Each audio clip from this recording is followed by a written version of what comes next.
The third storm that a believer can face in his life is storms that display God's glory.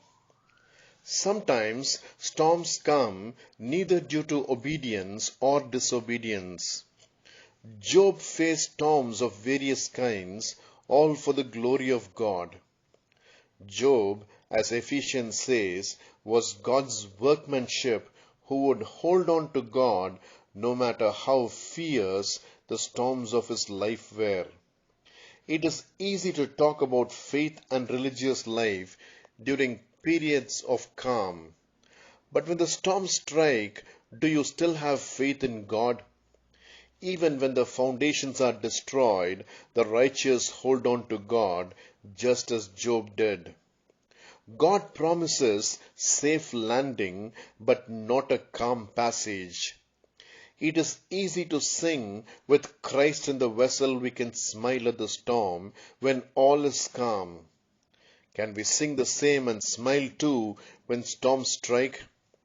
It is difficult but not impossible to sing in a storm, as is seen from the life of Annie Johnston Flint, who was battered by violent storms that came along her way throughout her earthly sojourn. At age 3, Annie lost her mother. Following this, her father, Mr. Johnson, who was suffering from a serious ailment, gave both his daughters in adoption to the Flint family.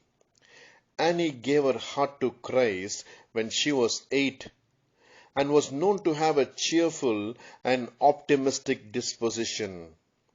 Early in life, Annie learned to endure hardness as a good soldier of Jesus Christ. As a trained teacher, Annie began to work in her field.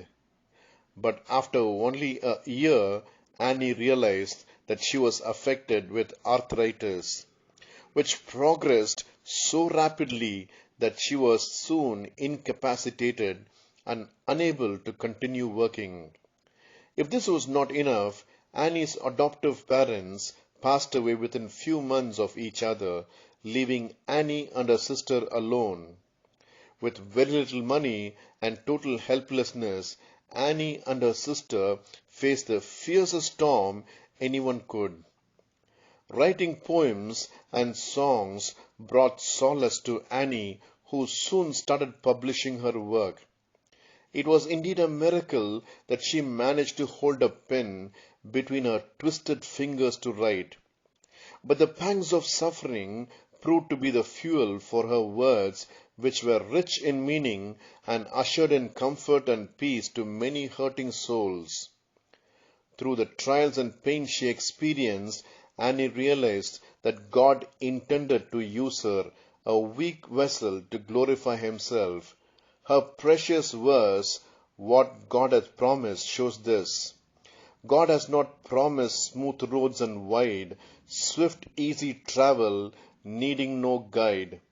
Never a mountain rocky and steep, never a river turbid and deep, but God has promised strength for the day, rest for the labor, light for the way, grace for the trials, help from above, unfailing kindness, undying love.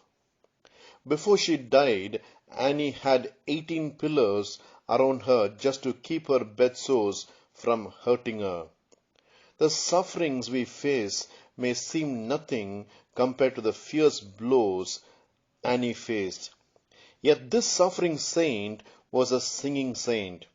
Whether it was David or Annie Johnston Flint, saints who suffer don't complain but sing. How do you deal with storms in your life?